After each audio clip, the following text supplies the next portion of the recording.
महेंद्र मिसिर कलकत्ता गए थे एक गायकी के महफिल में। उस गायिका ने उस शाम महेंद्र मिसिर के ही गीतों को सुनाया। वह चेहरे से नहीं जानती थी महेंद्र मिसिर को, इसलिए स्वाभाविक तौर पर वह जान न सकी कि श्रोताओं में महेंद्र मिसिर भी शामिल हैं। लोग वाह वाह करते रहे। असल में उस गायिका की ख्याति भी महेंद्र मिसिर के गीतों को गाने की वजह से ही तेजी से फैली थी।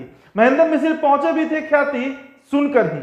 गायन खत्म हुआ, लोग नेग न्यौछावर कर रहे थे महफिल में। वह नेग या न्यौछावर लेने महेंद्र मिसिर के सामने पहुंची। महेंद्र मिसिर ने कहा कि आप बहुत अच्छा गाई हैं और इससे भी अच्छा गा सकती हैं। पूर्वी गा रही हैं तो उठान रुकान ढुलान तीनों पूर्वी गायकी का मूल होता है। यह सुनते ही गायिका आग बबूला हो गई। वह गुस्से में बोली कि आप समझाओ कि मुझे महेंद्र मिसिर के गीतों को गाना। मुझे उन्होंने खुद अपने गीत दिए हैं और उनसे ही सीखी हूं कि कैसे गाना है। आप सिखाओगे पूर्वी और उसमें भी महेंद्र मिसिर का गाना। इतना सुनते ही महेंद्र मिसिर चुप हो गए। गायिका का गुस्सा उतरने का नाम नहीं ले रहा था। उसे लगा कि उसकी गायकी पर टिप्पणी कर एक नए श्रोता ने उनकी तौहीनी कर दी है। उसने महेंद्र मिसिर के सामने हारमोनियम रखा, कहा कि पूर्वी गा सकते हो, सौर है तो पूर्वी का आलाप लेकर गाकर सुनाओ।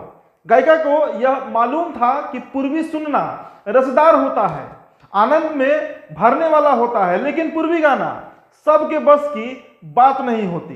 पूर्वी गाने के लिए सुरों की साधना के साथ अंदर ऊर्जा भी होना चाहिए। महेंद्र मिसिर ने कहा कि आप बेजा मेरी बातों को बुरा मान गई। मैंने टिप्पणी नहीं की, बस लगा तो कह दिया। गायिका हारमोनियम सामने रखकर बदला लेने की जिद पर अड़ चुकी थी। महेंद्र मिसिर हारमोनियम पर बैठ गए, गाना शुरू किए, अपने ही पूर्वी को गा दिया। महफिल स्तब्ध था, गायिका स्तब्ध थी। गायन खत्म हुआ। गायिका पूछी कि आप महेंद्र मिसिर के गीत और उसमें भी पूर्वी इतने साध कर कैसे गा रहे हैं? क्या आप उनके ही इलाके से हैं? उनसे सीखे हैं क्या? महेंद्र मिसिर चुप थे। गायिका के बार बार पूछने पर उन्होंने आहिस्ते से कहा, मैं ही महेंद्र मिसिर हूं। गायकी रुक गई थी। गायिका के आंखों में आंसुओं की धार शुरू हो चुकी थी। ऐसे थे महेंद्र मिसिर, जिनका जन्म छपरा के मिसरवलिया में आज ही के दिन यानी 16 मार्च को 1886 ईस्वी में हुआ था। महेंद्र मिसिर बचपन से ही पहलवानी, घुड़सवारी, गीत, संगीत में तेज थे। उनको विरासत में संस्कृत का ज्ञान और आसपास के समाज में अभाव का जीवन मिला था, जिसमें वे अपने अंत समय तक भाव भरते रहे। इसलिए उनकी रचनाओं में देशानुराग को लेकर भक्ति, श्रृंगार और वियोग के कई दृश्य मिलते हैं। चलिए अब आपको बता देते हैं कि भोजपुरी पूर्वी होता क्या है। पूर्वी से आप समझ रहे होंगे पूर्व दिशा यानी ईस्ट डायरेक्शन। आजादी के बहुत पहले से भोजपुरी इलाके के लोग कमाने के लिए पूर्व दिशा की तरफ चले जाते थे।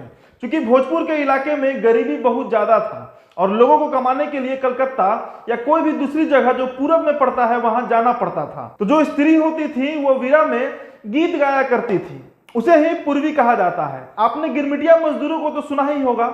वही भोजपुर क्षेत्र के मजदूर जो एग्रीमेंट पर भारत से बाहर चले गए थे काम करने के लिए और जो फिर कभी लौट कर नहीं आए और वहीं बस गए और कई देशों का निर्माण तक कर डाला था, जैसे फिजी, सुरिनाम और मॉरिशस। महेंद्र मिसिर के शोहरत का आलम यह था कि भारत ही नहीं बल्कि दुनिया के जिस जिस हिस्से में गिरमिटिया गए, महेंद्र मिसिर की गायकी उनके सफर और उनकी मिट्टी का पाथेय बनकर साथ रह गया। साहित्य संगीत के इतिहास में विरला ही कोई होगा जो एक साथ शास्त्रीय और लोक संगीत पर गायन वादन की दक्षता रखता हो और अपने आसपास की राजनीतिक सामाजिक हलचलों में सक्रिय भागीदारी भी रखता हो और पहलवानी का शौक भी रखता हो।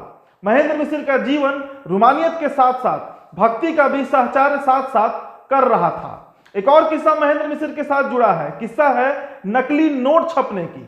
महेंद्र मिसिर का कलकत्ता आना जाना खूब होता था। तब कलकत्ता न केवल बिहारी मजदूरों के पलायन का सबसे बड़ा केंद्र था, बल्कि राजनीतिक गतिविधियों के दृष्टिकोण से भी सबसे उर्वर जमीन बना हुआ था।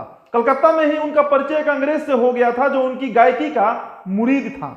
उसने लंदन लौटने के क्रम में नकली नोट छापने का मशीन महेंद्र मिसिर को दे दिया, जिसे लेकर महेंद्र मिसिर अपने गांव चले आए और वहां अपने भाइयों के साथ मिलकर नकली नोटों की छपाई शुरू कर दी और सारण इलाके में अपनी छापे नकली नोटों से अंग्रेजी सत्ता की अर्थव्यवस्था की रीढ़ तोड़नी शुरू कर दी।